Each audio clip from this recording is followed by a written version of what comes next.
बेहद के बेहद की परम परम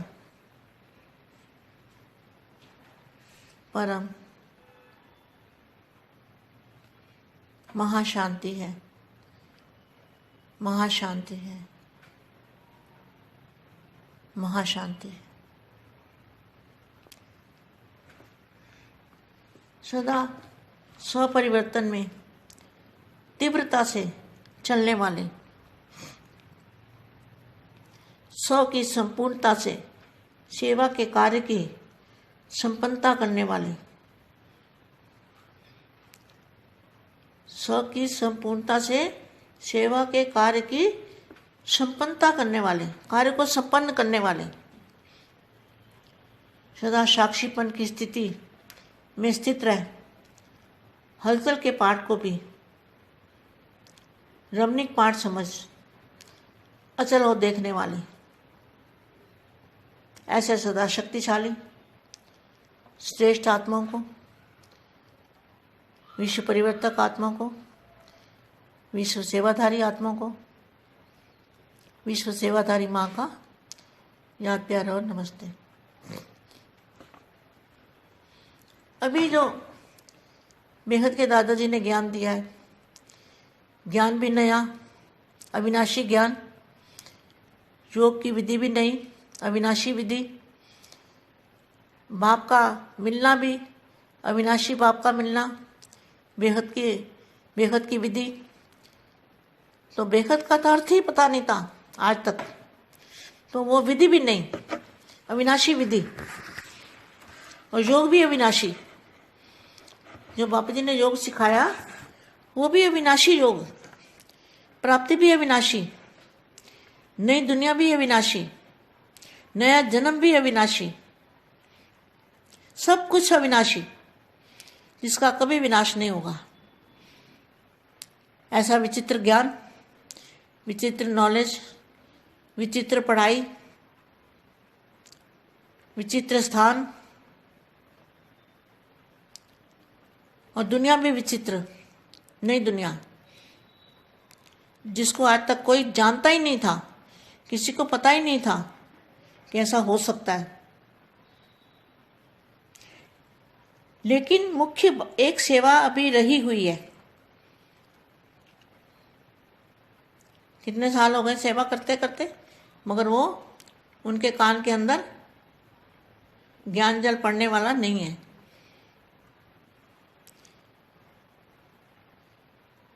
अज्ञानी आत्माएं, इसको क्या कहेंगे, जो आगे नहीं बढ़ सकते,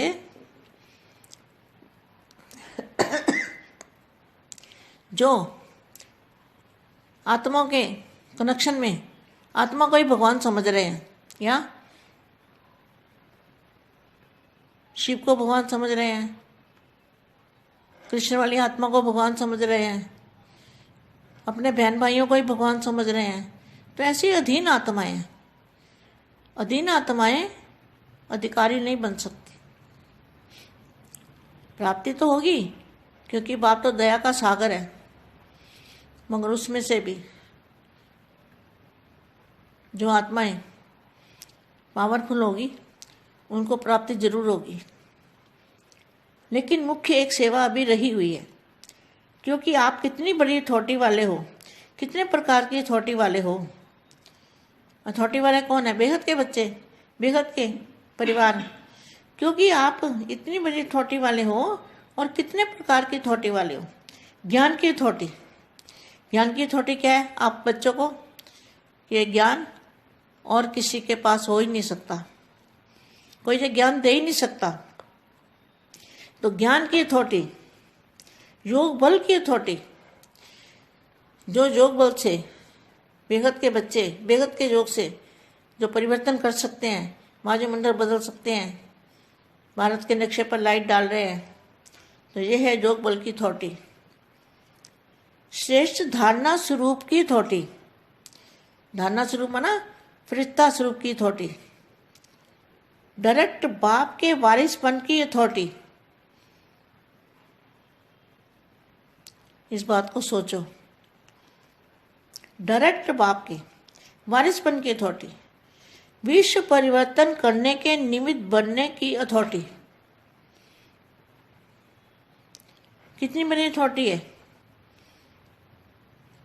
फिर से गिनते हैं, कितनी बड़ी अथॉरिटी वाले हो, कितने प्रकार की अथॉरिटी वाले हो?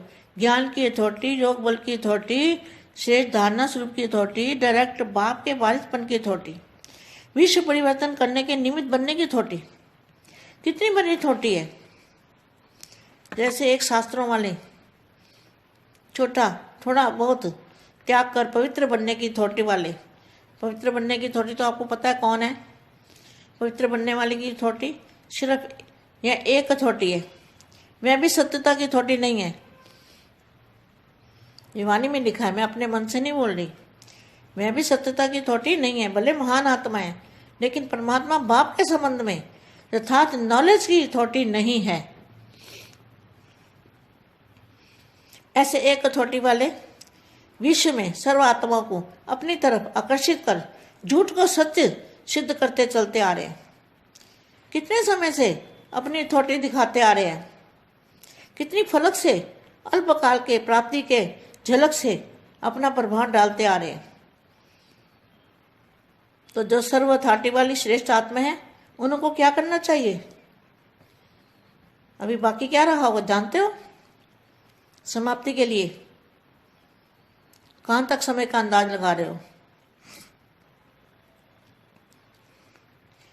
अपनी तैयारी के हिसाब से क्या समझते हो? कौन सी बात अभी रही हुई है?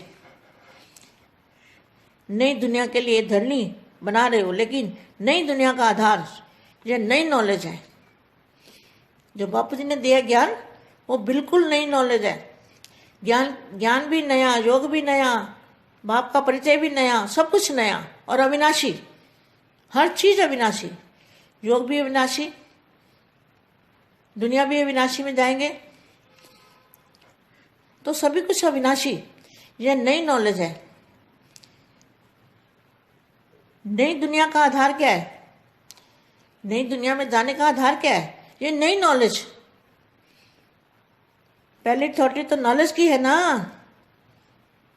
तो बाप की महिमा में भी पहली महिमा क्या आती है? ज्ञान का सागर कहते हो ना। तो जहाँ ते बेहद के बेहद का ज्ञान सागर है बाप। तो जो पहली महिमा ज्ञान, उस नए ज्ञान को दुनिया के आगे प्रत्यक्ष किया है। यह नया ज्ञान है। यह प्रत्यक्ष नहीं हुआ तो ज्ञानदाता कैसे प्रत्यक्ष होगा? पहले आता ज्ञान, फिर दाता। तो ज्ञानदाता ऊंचे से ऊंचा है, यह एक ही ज्ञानदाता है। यह सिद्ध कैसे होगा? इस नए ज्ञान से ही सिद्ध होगा।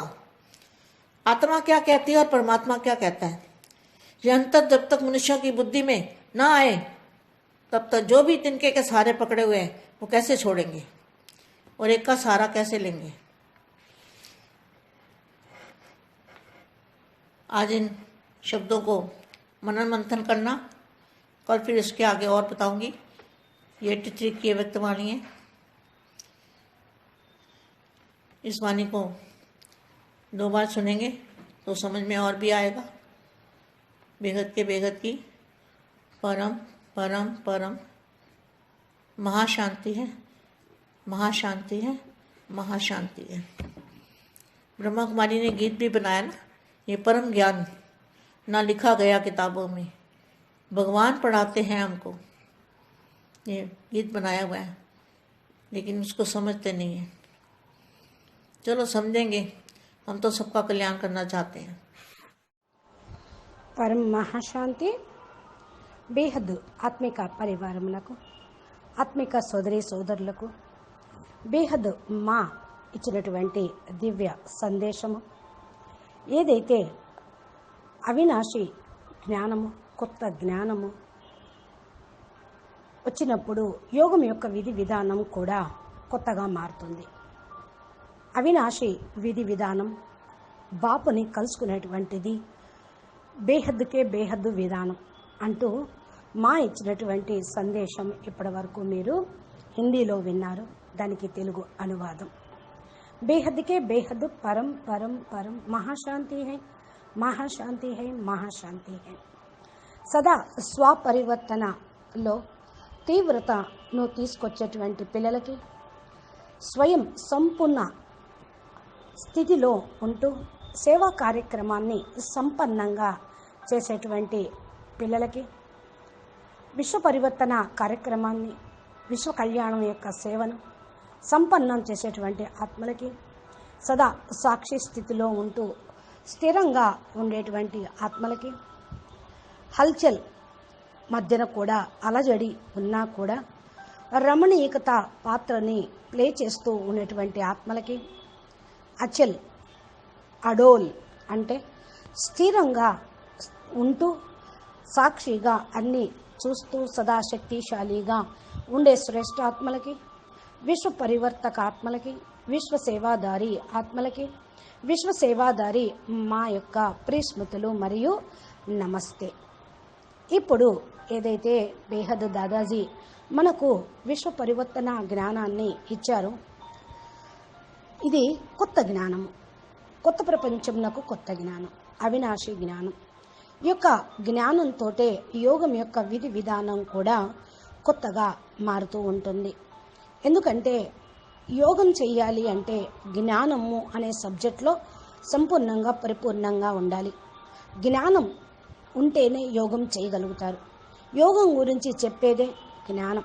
కాబట్టి ఏదైతే బాపూజీ కొత్త జ్ఞానం చెప్పారో దానితోటి యోగం కూడా కొత్త విధానంగా తయారవుతుంది. బాపుని కలుసుకోవటము, అవినాశిగా కలయికగా ఉండటం, అవినాశి బాపుని కలుసుకోవటం, బేహద్కే బేహద్దు విధి విధానము ఇదే. బేహద్ యొక్క అర్థము తెలియకపోతే మరి ఈరోజు వరకు వాళ్ళు బేహద్ పిల్లలు కానట్లే. బేహద్ అంటే హద్దు లేనటువంటిది, అనంతము, ఇన్ఫనైట్ అని అర్థం.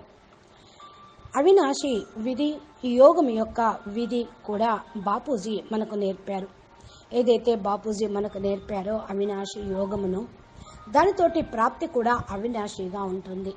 కొత్త ప్రపంచం కూడా అవినాశి ప్రపంచము. మనకు అక్కడ కొత్త జన్మ కూడా లభిస్తుంది, అది కూడా అవినాశిగానే ఉండిపోతుంది. అనగా అస్తిత్వము సదా సదా ఉంటుంది.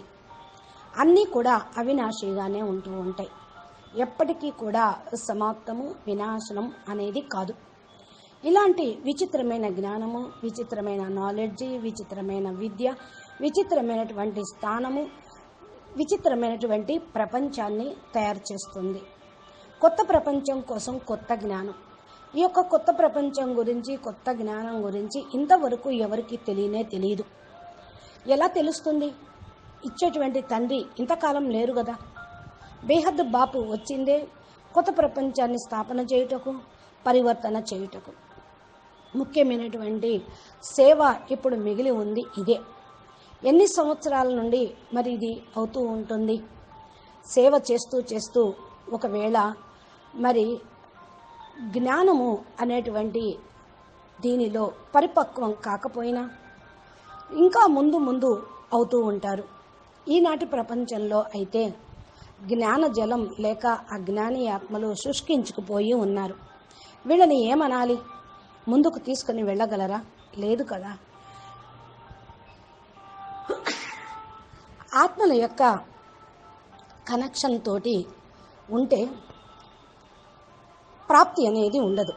ఆత్మలు పరమాత్మని కలుసుకున్నప్పుడే ప్రాప్తి ఉంటుంది. సాధారణమైనటువంటి ఆత్మల్నే భగవంతుడుగా అని కూర్చున్నారు. శివుడు భగవంతుడు అనుకున్నారు, కృష్ణుడు ఆత్మ భగవంతుడు అనుకున్నారు. ఇక వీళ్ళందరూ కూడా ఎవరు అంటే దేవతలు కూడా మీ యొక్క సోదరి సోదరులే కదా. మరి సోదరి సోదరులను తండ్రిగా అనుకొని భగవంతుడిగా అనుకుంటే ప్రాప్తి లభిస్తుందా? వారసత్వం లభిస్తుందా? ఇలా ఆధీనమైనటువంటి ఆత్మలు ఎప్పటికీ కూడా అధికారిగా కాలేరు. ఇక ప్రాప్తి ఏం పొందుతారు? అందుకనే బాపు దయాసాగరుడు. ఒకవేళ ఏ ఆత్మలైతే పవర్ఫుల్గా ఉంటారో వారికి ప్రాప్తి కూడా పవర్ఫుల్గానే ఉంటుంది. ముఖ్యమైనటువంటి సేవ ఇది ఒక్కటే మిగిలి ఉంది. ఏంటది అంటే హయ్యెస్ట్ అథారిటీ ఉన్నటువంటి బాపు, అథారిటీ ఉన్నటువంటి తండ్రి, బేహద్దు పిల్లలు, బేహద్దు పరివారం అంతా కలుసుకునేటువంటి యోగం చేసేటువంటి సమయం ఇదే. ఇది గొప్ప అథారిటీ కలిగింది. ఆల్మైటీ అథారిటీ, జ్ఞానం యొక్క అథారిటీ, శక్తుల యొక్క అథారిటీ, ప్రేమ యొక్క అథారిటీ, యోగం యొక్క అథారిటీ. మీ దగ్గర ఎన్ని అథారిటీస్ ఉన్నాయో చూడండి. పిల్లలైన మీ అందరికీ కూడా బాపు ద్వారా లభించిన వారసత్వం ఇదే. ఇలాంటి జ్ఞానం ఇంకెవరు ఇవ్వలేరు. అందుకనే యోగ బలం యొక్క అథారిటీ అని అనాలి. యోగ బలంతో బేహద్దు పిల్లలు బేహద్దు పరివర్తన అనేది చేయగలుగుతూ ఉంటారు. వాయుమండలాన్ని మార్చగలుగుతూ ఉంటారు. ఇప్పుడు బాపూజీ మనకు చెప్పింది భారతదేశం మ్యాప్ పైన లైట్ వెయ్యండి అని. పరం లైట్ యొక్క ప్రకాశాన్ని ప్రసారం చేయండి, ప్రవహింప చేయండి. ఇది యోగ బలం యొక్క అథారిటీ. శ్రేష్టమైనటువంటి ధారణ స్వరూపంగా అథారిటీగా కావాలి.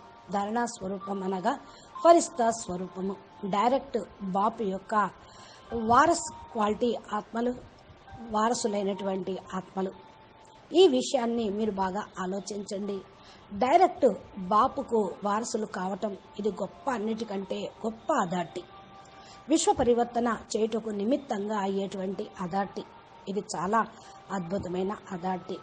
మరలా లెక్కించుకోండి ఎన్ని అథారిటీలు మీ దగ్గర ఉన్నాయో, ఎన్ని రకాలుగా మీరు పొందారో. జ్ఞానం యొక్క అథారిటీ, యోగ బలం యొక్క అథారిటీ, ధారణా స్వరూపంగా ఉండే అథారిటీ, డైరెక్ట్ బాపు ద్వారా వారసత్వాన్ని పొందే అథారిటీ, విశ్వ పరివర్తనకు నిమిత్తమయ్యేటువంటి అథారిటీ. ఇది ఎంత గొప్ప అథారిటీనో ఆలోచించండి. ఒక శాస్త్రాలు ఉన్నటువంటి జ్ఞానం ఉన్నటువంటి వాళ్ళే చాలా గొప్పవాళ్ళుగా మా దగ్గర శాస్త్ర జ్ఞానం యొక్క అథారిటీ ఉందని చెప్పుకుంటూ ఉంటారు. వాళ్ళు కొద్దో గొప్ప త్యాగం చేశారు, పవిత్రతను ధారణ చేశారు. అదే వాళ్ళ అథారిటీకి కారణం అవుతుంది. పవిత్రంగా అయ్యేటువంటి అథారిటీ ఏంటో మీకు ఇప్పుడు ఇంకా తెలుసు. పవిత్రంగా ఉండటము అంటే మనస వాచ కర్మణ స్వప్న సంకల్ప సహితంగా ఏదైతే అథారిటీ ఉందో అది మీ దగ్గర ఉంది. అదే సత్యత యొక్క అథారిటీ. మరి కేవలం సాధువులు సన్యాసుల దగ్గర ఉన్నది సత్యత అథారిటీ కానే కాదు.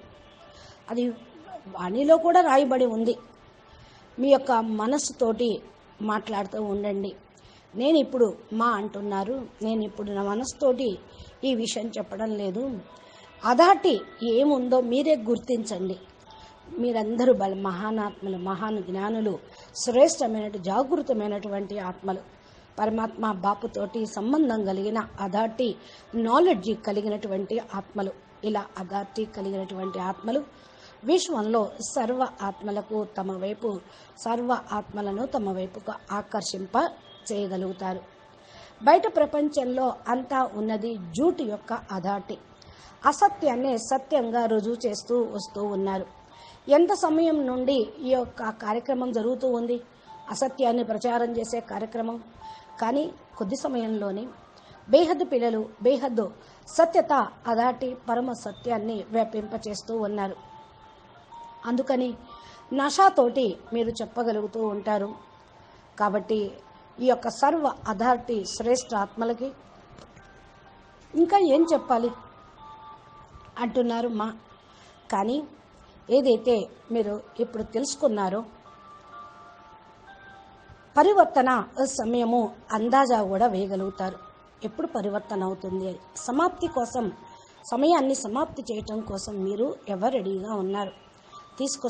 సమయాన్ని సమాప్తి చేసేది మీరే. కాబట్టి తమ తయారీలో మీరు ఉన్నారు. ఏ విషయం ఇంకా మిగిలి ఉంది అంటే కొత్త ప్రపంచం కోసం భూమిని తయారు చేసి దున్ని బీజాలు నాటేటువంటి విషయమే మిగిలి ఉంది. కొత్త ప్రపంచం యొక్క ఆధారము కొత్త నాలెడ్జ్. ఏదైతే బాపూజీ జ్ఞానం ఇచ్చారో అది పూర్తిగా కొత్త జ్ఞానమే. అందుకని జ్ఞానం కొత్తది, యోగం కొత్తది, బాపూజీ పరిచయం కూడా కొత్తదే. ఈయన బాపూజీ అంటే ఎవరు నమ్మరు కదా, అందరికీ కొత్తగానే ఉంటుంది. ఇంతవరకు వచ్చిన భగవంతుళ్ళు, దేవతలు, గురువులు మేమే భగవంతుళ్ళు అని చెప్పుకుంటూ వచ్చినటువంటి కారణం వల్ల తండ్రి పరిచయం యథార్థంగా ఇచ్చినా వాళ్ళకు కొత్తగా అనిపిస్తూ ఉంటుంది. కానీ బాపు వచ్చి కొత్త జ్ఞానం ఇస్తున్నారు. ప్రతి ఒక్క వస్తువును అవినాశిగా చేస్తూ ఉన్నారు. ప్రపంచమే అవినాశిగా అయిపోతుంది. ఇవి ఇక్కడ కొత్త జ్ఞానంతో కొత్త ప్రపంచం యొక్క ఆధారంతో చెప్పేది. కొత్త ప్రపంచంలోకి వెళ్ళటానికి ఆధారం ఏమిటి అంటే కొత్త జ్ఞానం. ఈ అథారిటీని, జ్ఞానం యొక్క అథారిటీని మీరు ముందు తీసుకోండి. బాపు మహిమలో కూడా ఫస్ట్ వచ్చేది ఏంటి? జ్ఞానసాగరుడు, బేహద్దు పరం మహా జ్ఞానసాగరుడు. ఇక్కడ బేహద్దుకే బేహద్దు జ్ఞానసాగరుడు బాపు అని మహిమ చెప్పండి. కొత్త జ్ఞానము ప్రపంచం ముందు ప్రత్యక్షం చేయండి. ఇంతవరకు ప్రత్యక్షం కాలేదు. జ్ఞానదాత ఎలా ప్రత్యక్షం అవుతాడు? ముందు జ్ఞానం వస్తుంది, తర్వాత జ్ఞానదాత వస్తారు అని సాకార మురళిలో ముందే చెప్పారు. జ్ఞానము ఉన్నతమైనది. ఈ ఒకే ఒక జ్ఞానము రుజువు చేయండి. కొత్త జ్ఞానంతో రుజువు అవుతూ ఉంటుంది. ఆత్మ ఏం కోరుకుంటుంది, పరమాత్మ ఏమంటూ ఉన్నారు, ఈ తేడాను తెలుసుకోండి. ఎంతవరకు అయితే మానవులు బుద్ధిలోకి ఇది రాదో అంతవరకు అన్నిటినీ గడ్డిపోచలు లాంటి వాటిని ఆధారంగా తీసుకొని పట్టుకొని కూర్చుంటూ ఉంటారు. వీటిని ఎలా వదలాలి అంటే దృఢంగా ఉండేటువంటి ఒకటే ఒక ఆధారం తోడు ఎప్పుడైతే వాళ్ళు పొందుతారో ఈ గడ్డిపోచలు లాంటి ఆధారాలను వదిలిపెడతారు. కాబట్టి ఈ మాటల్లో మీరు అర్థం చేసుకొని విచార సాగర మతనం చేయండి. ఇంకా 83 అవ్యక్త వాణి లోపల కూడా ఇదే ఉన్నది. 2 సార్లు మీకు వినిపించాను. అప్పుడు కానీ మీకు అర్థమవుతూ ఉంటుంది. ఏమని చెప్పారు అంటే పాటలు కూడా తయారు చేశారు బ్రహ్మ కుమారీస్. ఈ పరమ జ్ఞానము పుస్తకాల్లో ఎక్కడా రాయబడలేదు, ఎవరు చెప్పబడలేదు అని. భగవంతుడు చదివిస్తాడు మాకు అని చక్కటి పాటలు అయితే తయారు చేశారు. పరమ జ్ఞానం ఏంటి, పుస్తకాల్లో లేనిదేంటి, అది ఎవరు చెప్తున్నారు అనేది వాళ్ళకి అర్థం కావటం లేదు. భలే అర్థం చేసుకుంటారు సమయం వచ్చినప్పుడు. మనమైతే అందరి యొక్క కళ్యాణం కోరుకునే వాళ్ళం. వాళ్ళు కూడా మేలుకోవాలి, సమయం వచ్చినప్పుడు వాళ్ళు కూడా తెలుసుకోవాలి అనే ఒక సంకల్పం మనం కూడా చేద్దాము అంటున్నారు మా. బేహద్కే బేహద్ పరం పరం పరం మహాశాంతి హై, మహాశాంతి హై, మహాశాంతి హై. నమస్తే, ధన్యవాదాలు. పరం మహాశాంతి.